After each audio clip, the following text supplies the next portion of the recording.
Well, welcome to our special meeting for Wednesday, April 23rd. We do roll call. Okay. Commissioner Benson? Here. Commissioner Freitas? Here. Commissioner Meyer? Here. Commissioner Kraft? Here. And Commissioner Lazar. Here. Thank you. All right. Commissioner Kraft is going to do a land acknowledgement. It seems appropriate that tonight, since our single agendized item is a waterfront usage plan, that we do acknowledge that we're sitting on the unceded territory of the Wiyot people, and that every place that we're talking about tonight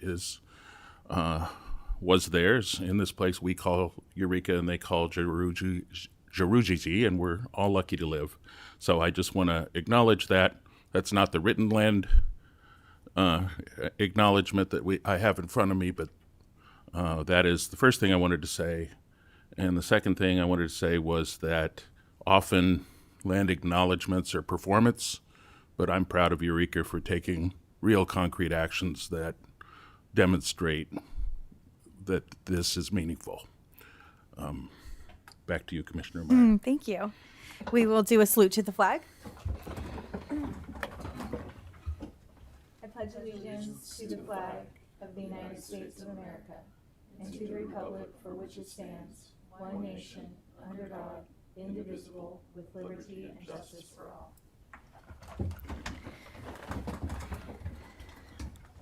We will move to approval of minutes, and we have February and March. Should these be two separate items? It can all be one item. Fantastic.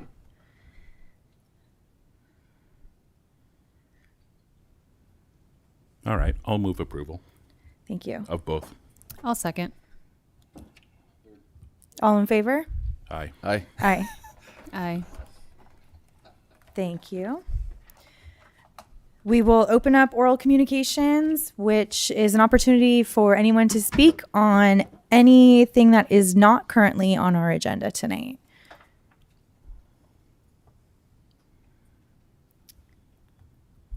All right, looks like nobody. We'll close oral communications and skip to F, which is public hearing new Waterfront Eureka plan. Hi, good evening, commissioners. I'll be the one presenting tonight on the Waterfront Eureka plan.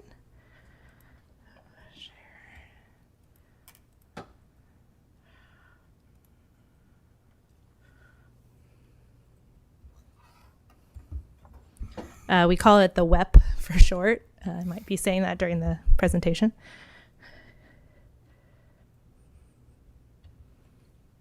Oh, sorry, Derek.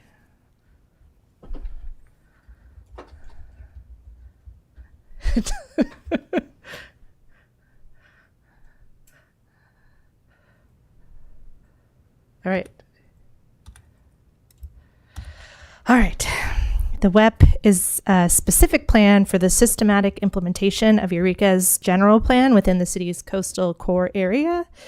This map shows the entire core area as defined by the general plan. This specific plan focuses on the three core area districts within the coastal zone, the commercial bayfront, Old Town, and the library district. Downtown is not included. The plan area encompasses approximately 130 acres. The impetus for the plan is the 2040 General Plan Land Use Policy LU 2.11, which calls for the city to initiate a specific plan for the core area to create a framework to focus community efforts and enhance the ability to attract funding for a reinvestment. The WEP was made possible by two state grants, an SB2 planning grant and a local early action planning or LEAP grant. Both are intended to accelerate and streamline housing production in the city. Senior Planner Castellano managed the grants. If there's follow-up questions, the grants also paid for the Old Town and Downtown parking study, which was completed by TJKM Transportation Consultants in 2022. This specific plan must be adopted by this summer to meet grant deadlines. The Waterfront Eureka plan must be consistent with the 2040 General Plan. Appendix C of the plan document analyzes consistency with all of the goals of the general plan. And then in terms of required content, the WEP must include certain things to qualify as a specific plan under state law. Pursuant to California Government Code 65451, a specific plan must include text and diagrams specifying the distribution, location, and extent of the use of land, open space, and major components of public and private infrastructure, as well as standards and criteria for future development, and a program of implementation measures, including regulations, programs, public works projects, and financing measures necessary to carry out the plan. Public outreach on the WEP itself began in 2022, but we are building on the public outreach campaign for the general plan update that occurred from 2013 to 2018, including, for instance, a design charrette in November of 2015 to get community input on the future of the city-owned gravel lot on the waterfront between C and F Street. When we started outreach on the WEP, we actually heard from some community members that they expressed a bit of outreach fatigue, like we've told the city what we want to see. Why more planning? Why not implementation at this point? But nevertheless, we did a bunch of outreach, which is summarized in Chapter 2 of the Waterfront Eureka Plan document, and includes community workshops and stakeholder meetings, an online survey, and a variety of committee, commission, and council meetings. There was also significant public comment received on the first public review draft of the WEP that was published in 2023. That is included in the agenda packet as attachment 5. And then there were also referrals to applicable local, state, and federal agencies and consultation with local tribes, presentations to Eureka Main Street, and a Cal Poly Senior Capstone project that included a walk audit in March of 2024.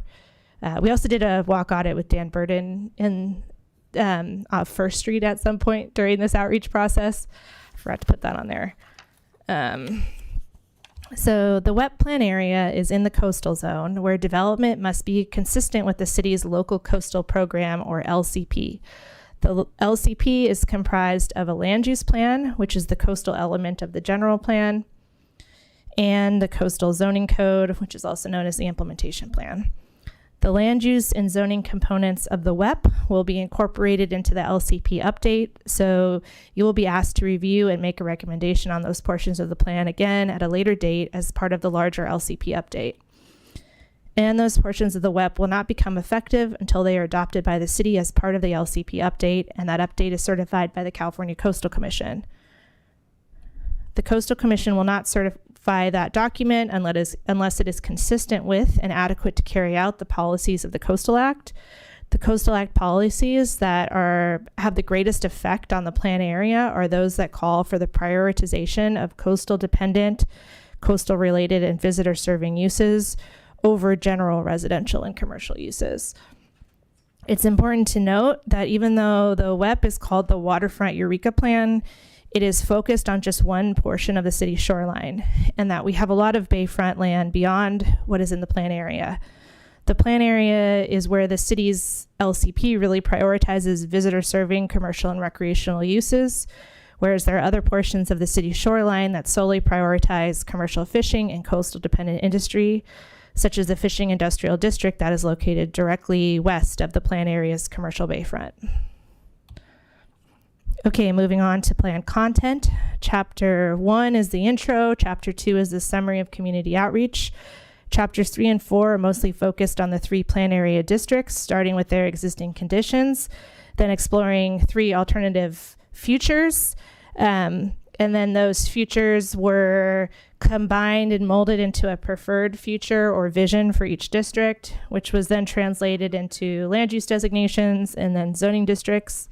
And the land use designations, which will be incorporated into the land use plan portion of the LCP, provide a general range of allowed uses and descriptions of desired character, and they set a maximum development intensity consistent with the 2040 general plan. The zoning districts that will be incorporated in the coastal zoning code, they detail allowed uses and development standards for each district, such as setbacks, building heights, etc. This slide shows the existing zoning for the plan area on the left and the proposed zoning on the right. Right now, the commercial bayfront and Old Town have the same zoning, We are proposing to give Old Town its own district. The big difference is that the bayfront districts allow and prioritize coastal dependent and related uses like fishing and boating, in addition to visitors serving recreational uses. We are also proposing to divide the commercial bayfront into 2 zoning districts, the Bayfront Commercial and Bayfront Flex. They both allow a similar mix of uses, but the difference is form. The BC is envisioned as an extension of Old Town's multi-story mixed-use development, whereas the BF district allows for greater flexibility in building intensity and form. It can accommodate larger single-use developments like RV parks. The third big change is that we are proposing that the library district get its own unique zoning district, distinct from other office residential areas of the city, and we're proposing for that district to be a blend of office residential and neighborhood commercial. Chapter 4 also includes design guidelines, which are essentially a condensed version of the core area design guidelines adopted by City Council in 1997. New subjective design standards are prohibited in the state of California by the Housing Crisis Act, and that is why these are guidelines. They are non-binding recommendations. Chapter 4 also includes a new pedestrian passageway standard, which requires properties in the commercial bayfront with 500 feet or more of frontage, such as the GNR Metals site shown here, to include a public access connection from the sidewalk on First Street to the bayfront when they develop. Finally, Chapter 4 has additional standards that apply to the street-facing ground floors of buildings on streets that are designated as pedestrian-focused frontages in Old Town and the Bayfront commercial zoning districts. These standards require a 12-foot minimum ground floor ceiling height and a minimum of 65% storefront transparency between 3 and 7 feet above the sidewalk, and they require the ground floor businesses to utilize their transparent storefronts during operating hours for visually interesting displays and or business activities. PFFs also prohibit ground floor street-facing residential uses, although on the PFFs that are shown in blue here, that prohibition is waived for high-density residential, which is defined as the density of 66 dwelling units per acre or greater. And then on the orange PFFs, on the ground floor street-facing tenants that have eye-level windows or transparent doors, they have to have active ground floor uses, which are defined as uses that are reliant on pedestrian foot traffic to function. They have frequent customer visits, they're open to the general public, they're open during regular business hours, and they sell goods consumed on site or carried away by customers or services of a personal or recreational nature. Also, no new offices are allowed in these ground floor street-facing spaces. We received comments, including from the Planning Commission, that more streets or all streets should be pedestrian-focused frontages. And yes, all streets should be subject to standards that make them active and inviting to pedestrians, but PFF standards are only appropriate for ground floor commercial storefronts. They aren't appropriate for areas with ground floor residential. And we really don't think adding more area that requires ground floor storefronts is a good idea because we're already struggling to fill existing commercial storefronts, and the point of the update is to remove regulatory barriers to housing. We instead recommend other standards to ensure all streets are pedestrian friendly, such as the parking standards that are in the inland zoning code that we would like to add to the coastal zoning code update that prohibit surface parking between the building and the street, landscaping standards that require landscaping in any setback between a building and a street, standards to ensure lighting and signage are pedestrian scaled rather than auto oriented, and we plan on adopting into the LCP update a zoning chapter dedicated to objective design standards, just like in the inland zoning code, that prohibit blank walls, require prominent street-facing entrances, and require architectural details, among other standards. And we're currently working with our consultant, Ben Noble, on strengthening the standards that are in our inland zoning code that we're going to add to the LCP update, including adding standards unique to residential development, large developments, parking structures, etc. And because we want these objective standards to apply throughout the coastal zone, we're not proposing that they be included in the specific plan, but rather in the larger LCP update. At the last meeting, commissioners specifically called for the 2nd Street Promenade to the Carson Mansion to be designated as a PFF. Staff continues to recommend that this area be appropriate for office and residential only developments, and therefore we don't recommend imposing commercial storefront requirements, but we would definitely want to add objective design standards to ensure active and engaging pedestrian environment. And we definitely hear and agree with the concern that this area feels unsafe for tourists because of its underutilization. And so I talked with our economic development staff and city manager about it, and we added 2 action items to the WEP. 3.2E is about investing and encouraging like short-term activation, like food trucks in the little pedestrian plazas. Seems like that would be successful given how many offices are a stone's throw away from this area. And then long-term, we want to give this corridor an identity through art and other public improvements like the F Street Art Corridor, but with a unique identity that celebrates its location both in the Cultural Arts District and in the designated Old Town Historic District. Okay, finally moving on to chapters 5 through 9. These chapters delve into unique topics: housing, mobility and access, culture and community, economy and infrastructure, and coastal hazards and climate change. The major driver of implementing the WEP is private development that is consistent with and furthers the WEP's vision. But there, in many cases, public projects, programs, and other actions are needed to supplement and entice new development. And these implementing actions are included in chapters 5 through 9, and they're grouped under overarching vision statements and strategies. Here are the 5 vision statements, one for each chapter. And under them, there are 21 strategies and 118 implementing actions, which are way too many implementing actions. So if the commission wants to recommend additional ones, please also recommend removing some. And how did we get to these actions? We spent a lot of time going through the public and stakeholder comments we received on the original plan. And we looked through all of our existing long-term planning documents and what actions are in there.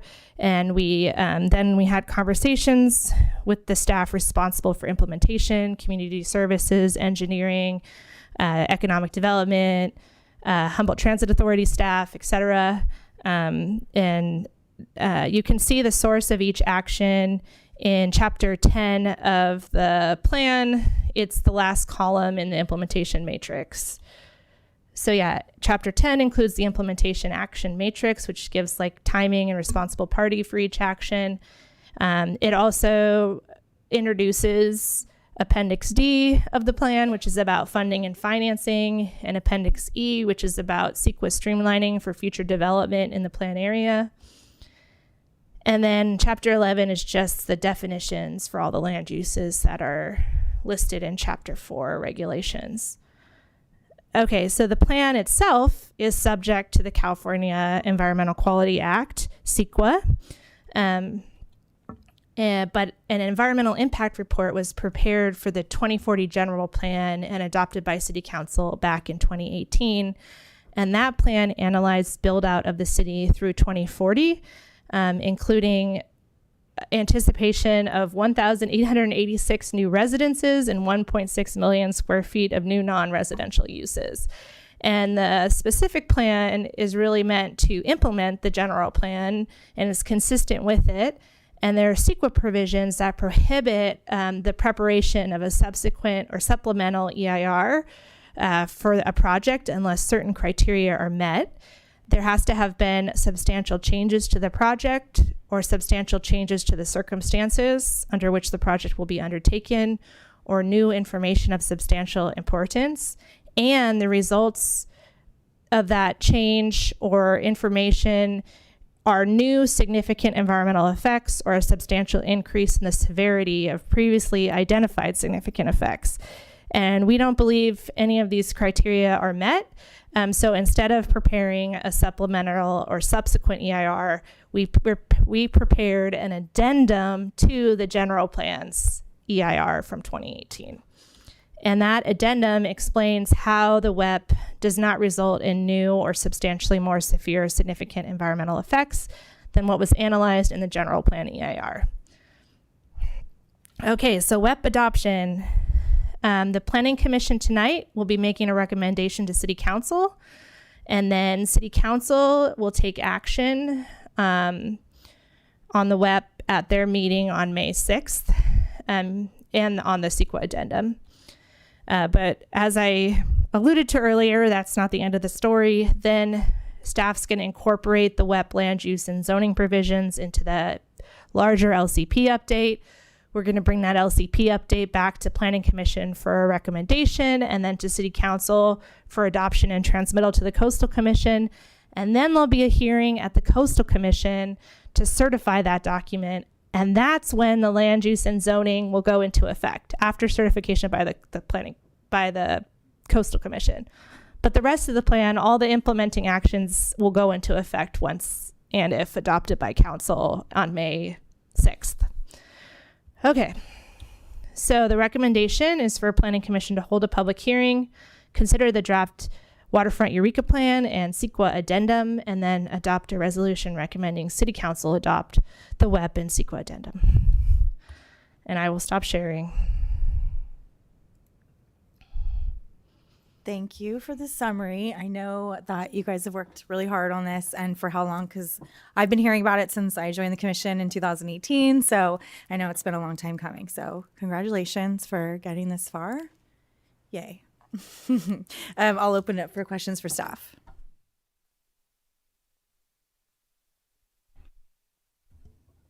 I have a couple. So you did well, first, let me echo the thanks. This is a significant amount of work. It looks very good overall. So I'm not a libertarian, but I have a little guy that lives inside me that I let out once in a while. And he wants to ask, what freedoms are gained and lost if we adopt this plan, if the city adopts this plan as written? In terms of the regulations, a good place to look for, in the housing chapter, there's a section about removing regulatory barriers to housing, and it refers to the standards and guidelines in chapter 4, and it has the bulleted list of like a dozen ways the regulations are removing, the regulatory changes are removing barriers to housing. Our current Our current regulations were adopted in the 1980s, and they're from the 1960s, and they're suburban, sprawl, auto-centric, single-use regulations that aren't meant. They were meant for like new development, not traditional grid pattern of multi-use, mixed-use, multi-story buildings. So this zoning is more in line with modern best practice, and which is a lot less focused on things that really impede on reuse and revitalization of traditional areas like our old town. Kaylin? Yeah, I was going to say some of the things that come to mind for me is a lot of the uses in like Old Town are very old and they're very specific. So if someone like the computer gaming store comes in, they had to get a conditional use permit and a coastal development permit, even though they could be visitor serving. So that would be removing that barrier. And so instead of going through that whole process and then conditioning them to have interesting windows and selling stuff, there's just already a standard that would allow a use like that. But now you just have to be visually, provide retail sales or be visually interesting. So that cuts out a lot of permitting there. Also, to develop housing in this area, there were minimum open space requirements that were really prohibitive as well as, the parking. So it doesn't prohibit parking. Developers definitely can still come and build parking. It's just now controlling where the parking will go, like behind the building or, not in the street facing facade. But I think the biggest thing is removing some of that arduous permitting in the Old Town area to keep our tenant spaces filled. Yeah, the current zoning, it's like only visitor serving, tourist serving, or coastal dependent coastal related things are principally permitted. Everything else is conditional regardless of where it is. Whereas the new proposed zoning, it's really just being hard on the ground floor street facing tenants, and it's opening up. Now you can have residential principally permitted, no CUP, CDP if you're above or behind that street facing tenant. Okay. And I have another question about the local coastal plan and how this works together. But on that point, I'm assuming you've got a needle to thread here with the Coastal Commission, that you're trying to get flexibility in this coastal zone space, and you don't have unlimited ability to do that. So would I be right in thinking that this visually interesting ground floor street facing set of requirements has to do with that? Yes. Not just with that, but yeah, partially. Because right now, because the Coastal Act prioritizes visitor serving, our current LCP defines that as tourist serving. Mm-hmm. And instead of being focused on, you have to be selling beach towels, it's like, no, let's get at it being an active ground floor use that contributes to it being this destination that's visually interesting, that draws foot traffic. So you could have a corner store do that now, whereas before it had to be like a boutique clothing shop to qualify as principally permitted. Okay. And you did a great job of describing how the coastal plan, the local coastal plan, and this plan comport together, and what the phases are. I'm going to ask you to just give an educated guess on the time frame for the local coastal plan part of that. Yeah. So after this, if we can get to adoption of this plan, then the Gulch Greenway ordinance is our next long-term planning priority. It's coming to you in beginning of May. And if we can get through that with council in June, the next priority is the LCP update. And now we have a deputy director who's in charge of permitting. So I can really dedicate time to these long-range planning efforts. All right. I thank you and my little friend. Thanks.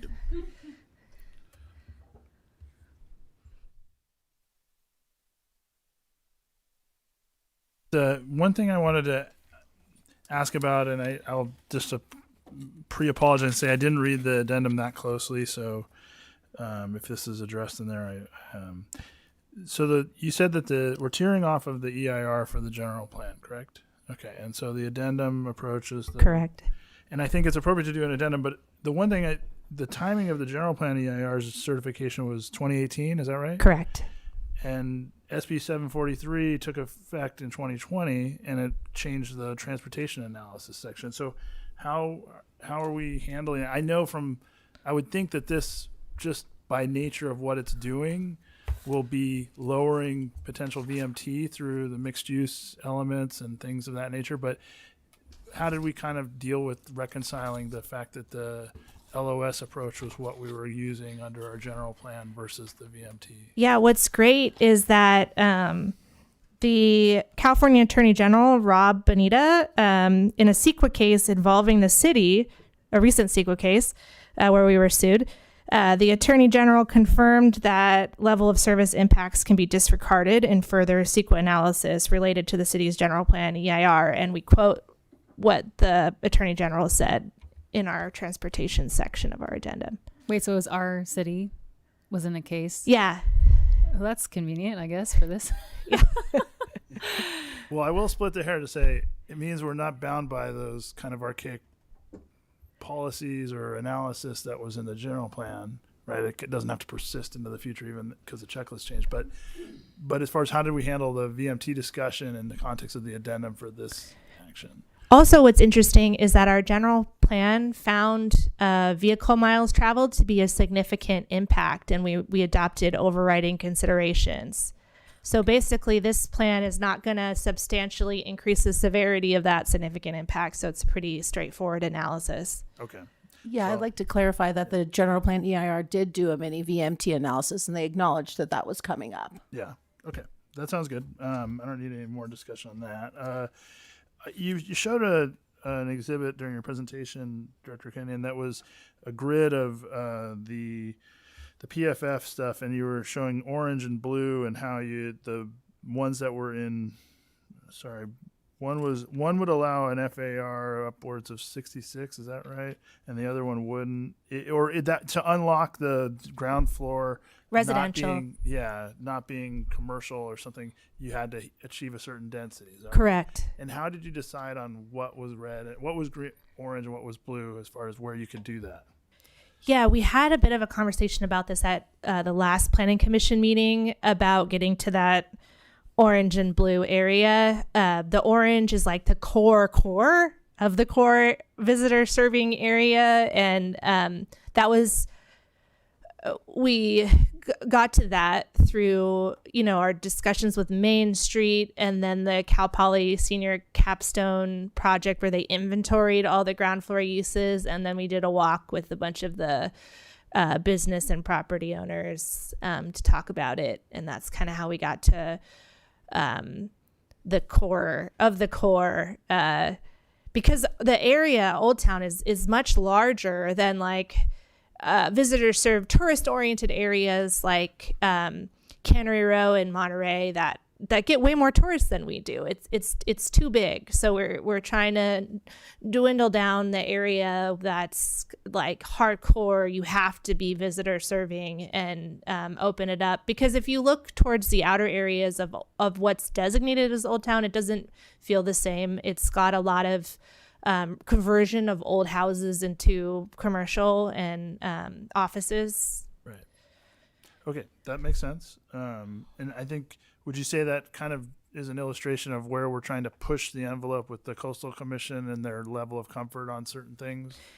Correct. And we got the idea from Half Moon Bay, who achieved successful certification of this active ground floor dependent use idea in their visitor serving core. So we're stealing from something that was successful with the Coastal Commission recently. So moving from that, speaking of the Coastal Commission and pushing kind of them on certain things, in the comments we received that you responded to from CRTP on a number of different topics with regard to policies in the plan, they acknowledge, and I can't speak to each exact policy, but they acknowledge that some of what they're advocating for diverges from the comments and the direction you were getting from coastal staff, right? And they acknowledge that might not jive well.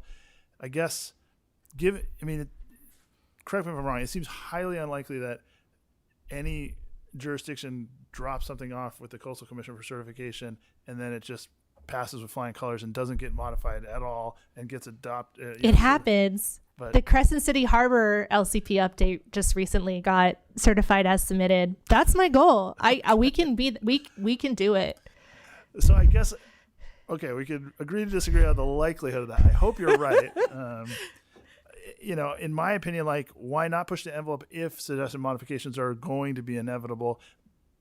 Suggested. Yeah, that's why I don't want suggested modifications to be inevitable, because once they open up the document and start editing, they'll start to not think about it and edit more and more.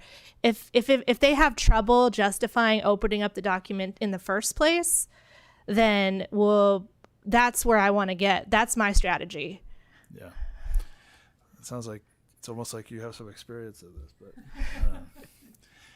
okay, so what I'm hearing, if I'm reading between the lines, is that maybe we're being a little conservative on some things that we could be more pushing harder on, but it's ultimately to try to have a successful first run at certification. And not let it get opened up to suggested modifications. Yes, that's exactly the strategy. Okay.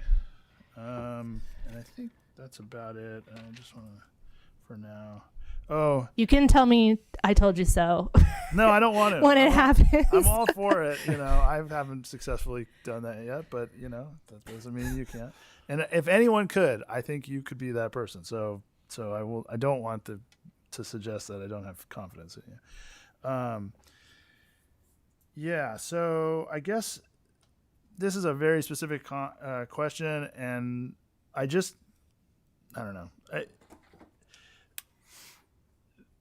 There was in some of the comments from CRTP and the responses, you talk about the competing between the use of the former railroad right of way by THA for speeder rides, and how it may or may not be precluded by policies in the plan, that maybe down the road it would be, but in the short term it could still be accommodated to some extent.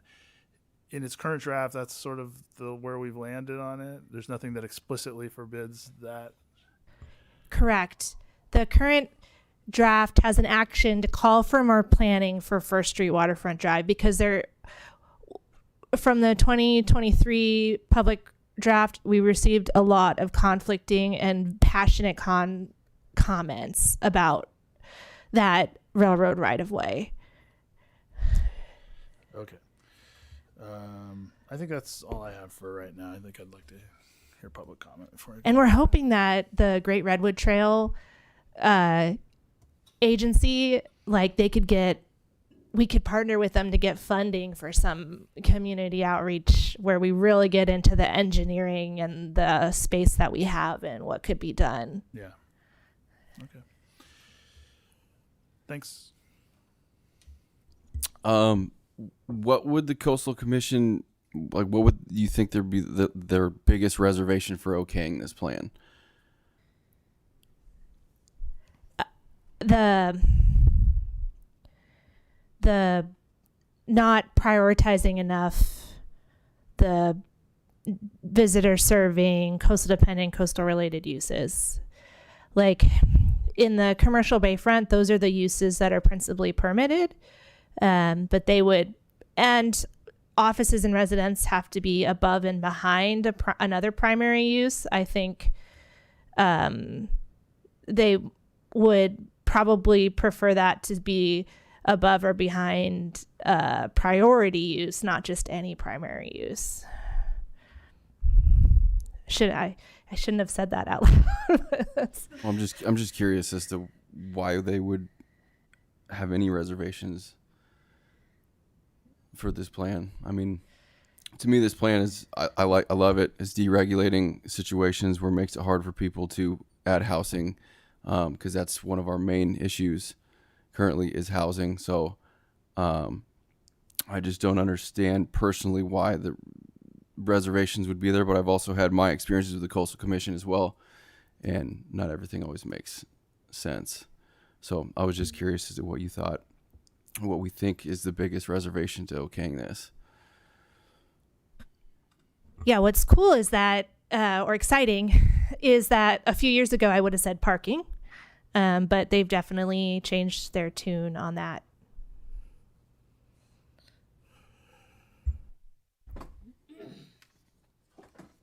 And I think they're kind of changing their tune on housing to some degree too. So hopefully we will get lucky. Luck favors the prepared, right? So hopefully we get through.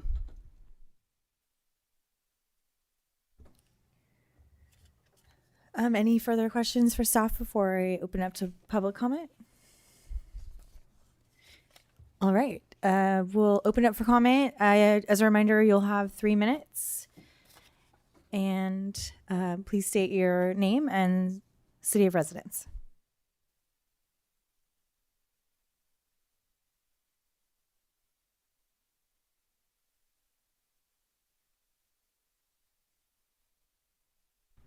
I'm Heidi Benzanelli, and I actually live in Cutton. But we are working on a project that is actually on the south side of 3rd Street, so it's not quite within your zone, but we are working a lot in Old Town. And when I moved here in 1983, and I lived at 211 2nd Street. So I remember when Old Town was really bustling and there was people out all night and music and dancing and general craziness, but it was a real eclectic mix of artists and loggers and folks in Old Town. And I've got the Planning Commission in front of me right now. So I want you all to be aware and be thinking about when projects come in front of you in the future, that the historic integrity that you guys have outlined in section 3.5, the historic character of our community is what draws tourists here. And it's easy to come in with brand new building plans and meet all those things in the checklist that we want 12-foot ceilings facing the street and whatever. You can just say, here's our new plan and we're going to do that. But I think about some of the buildings like the Shanty. What if they want to get a permit and do some stuff there? Their ceilings aren't 12 feet. They don't have that front-facing things that you're talking about in here. And the white distributing next door. I was walking through my neighborhood in my mind in this meeting, and I don't want to lose the historic integrity and character that our community is now by trying to meet really rigid standards. So I hope as projects come in front of you that preserve places that already exist, make it possible. It's really hard. It's hard to meet all of the standards already, not even inside this zone. And it takes people who come forward with the passion and the commitment to preserve the character and what Eureka was and can be again, a welcoming place for people to come and travel. I want you to I know when Wingstop comes and Starbucks comes and all these places come, they've got these great plans and they're easy to stamp because they're engineered and they've been through all the legal stuff, but it isn't who we are. So consider the decisions that you make as decisions that will guide our future. Thank you. Thank you.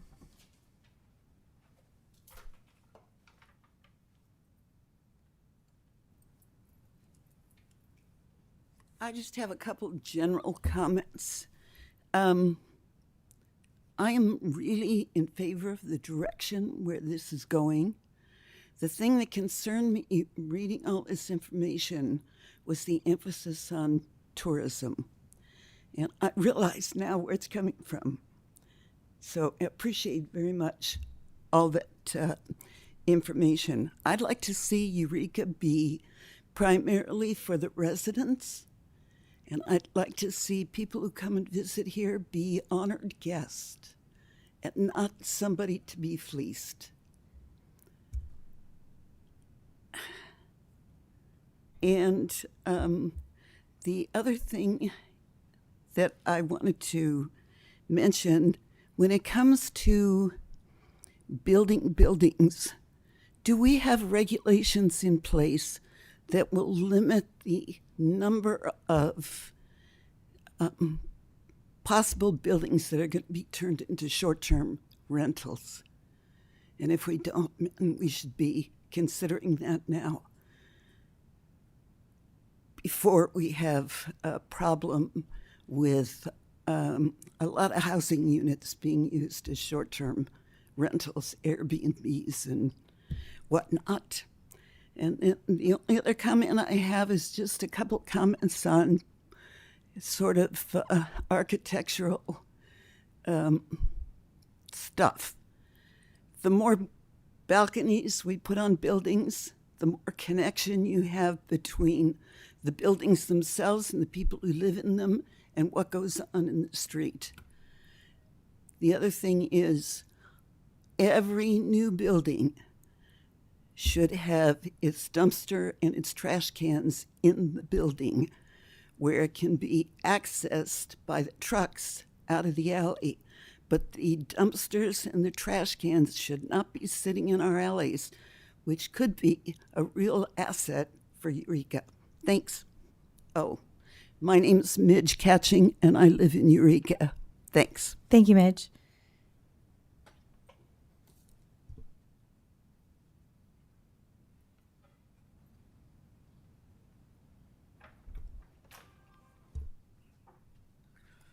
Hi, Greg Pearson from Eureka, and we have some property on a foot of F Street on the bay. So we're very interested in what's going on with this. As far as the document, when was this this existing draft? When was it posted and noticed? Because this is the first time I've had an opportunity to read it. I guess it was put on the website in March, but I don't recall getting a notice on that. And as a property owner, it'd be nice to know. But I think this is the first time that I've heard. I mean, I've been involved in some of the charrettes for the last 5-6 years, but this is kind of the first time I've actually seen the document. And we tend to generally keep pretty up on this stuff. And I'm wondering if that's why it's a little quiet out here, because maybe a lot of people don't know. Anyway, I wasn't that aware of it. So hopefully, I don't know if you're planning on passing this tonight or not, but I just don't know how much public notice there was about it. Anyway, second, offices. I had a question on that. It looks as if you wanted to put an office on the area on the property, it has to be kind of hidden from the public areas if it's on the ground floor. Is that correct? This is just a comment, so you're welcome to make your comments, but not question and answer. Okay. What it looks like to me is you can't put an office on the second floor unless it is coastal dependent, or you have to go through a conditional use permit. And I just want to confirm that's the case. I think offices up there overlooking the water are great. I think economically they're viable. And you need some things. The foundations in that area are extremely expensive. And you're limited on what you can do on the ground floor. So you need a lot of flexibility on the upper floors to make these projects pencil. And offices up there are, waterfront offices pay. And that's how you can pay for your piling and all the other stuff. So having to go through coastal or a conditional use permit would be unfortunate because the only other exemption is if it's ground floor, and you can't really do that unless it's hidden. Nobody wants it. The idea is to have a view, so that they won't get a view. So it has to be a coastal dependent use for an office, or you have to go through a coastal development permit. And I just think it should be principally permitted for offices. Vacation rentals. We have vacation rentals now, a couple of them, and I think they are exciting. They bring people down to the boardwalk. They love the view of the bay. They frequent the restaurants and the ice cream store. And those, I think, are planned to be conditional use permits as well. And generally, I'm not a big fan of form-based code because to me it takes away the creativity of the designers and the architects, and it makes everything look the same over the years. And I think variety is really nice. Thanks. Thank you.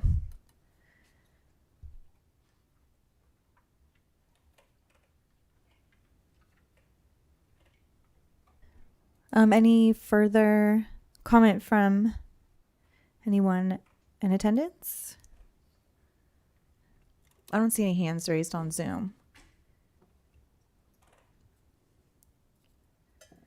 Okay, we will close the hearing and bring it back to the commissioners for a motion and discussion. Yeah, I didn't see any hands raised. Did you? If anybody wants to speak during public comment, they can raise their hand on Zoom.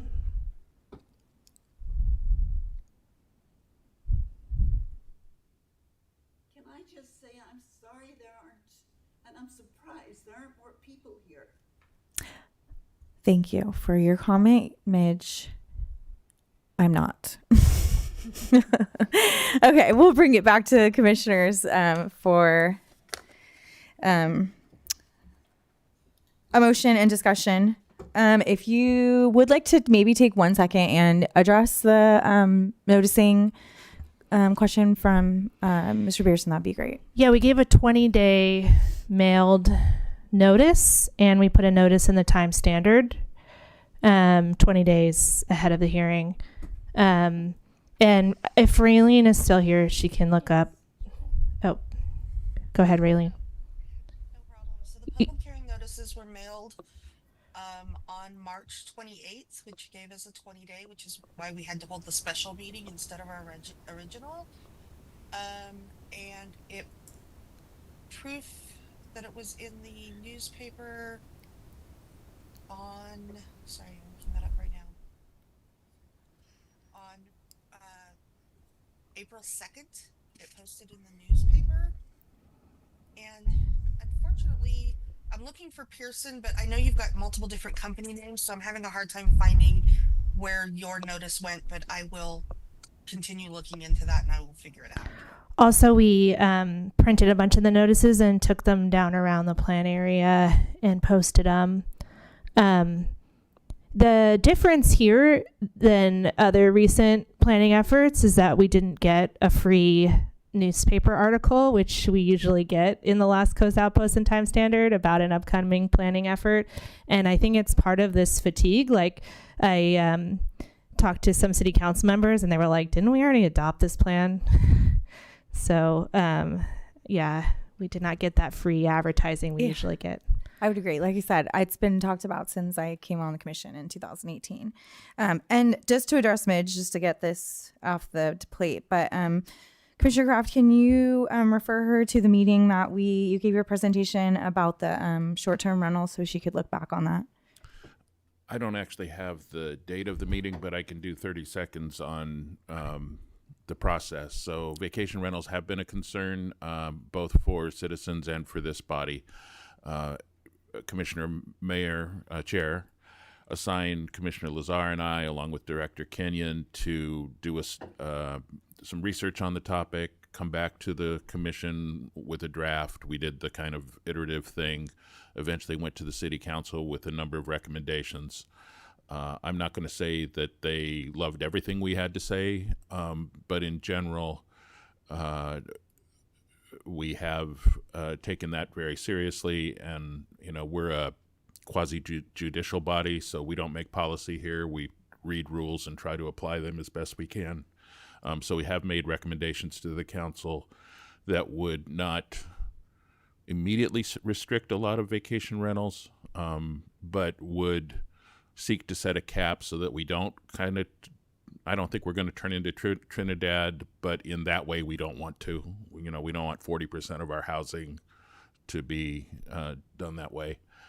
And simultaneously and previous to our efforts, the city has been doing a compliance drive to actually get permits done for those operations that are currently working as vacation rentals but don't have a business license, aren't paying transit occupancy tax and that kind of thing. They've got a skilled consultant who's going on to all the sites and saying, okay, we're finding these addresses that are advertising as vacation rentals. They should be in compliance. So Director Kenyon may add a little bit more on what might come next, but that has been the Planning Commission's involvement in the last couple of years. Thanks for that. That's a bit out of order, but anyway, we will bring it back to the commissioners for a motion and further discussion on the Waterfront Eureka plan.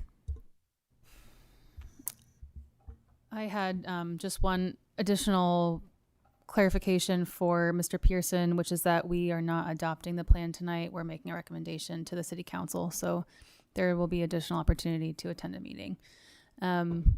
And I was hoping staff could speak a little bit to the comment we got about expansion of non-conforming uses.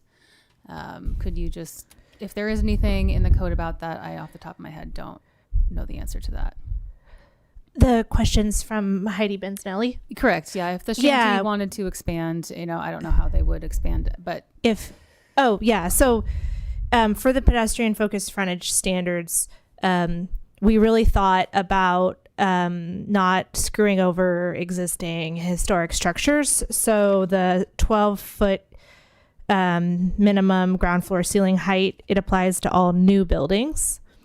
And the storefront transparency, 65% minimum, basically our non-conforming provisions say you just can't become more non-conforming with that. So if you're at 30% now, you just can't go to 25%. And then the active ground floor dependent use locations, those apply to all new buildings and to existing tenant spaces with transparent windows or doors providing eye-level views. So if you have into the building from the adjacent sidewalk. So if you have an existing ground floor space that doesn't have windows, you don't need to comply with the active at eye level, then you don't have to comply with the active ground floor use provisions. That's really helpful. Thank you. And I feel like that's fair.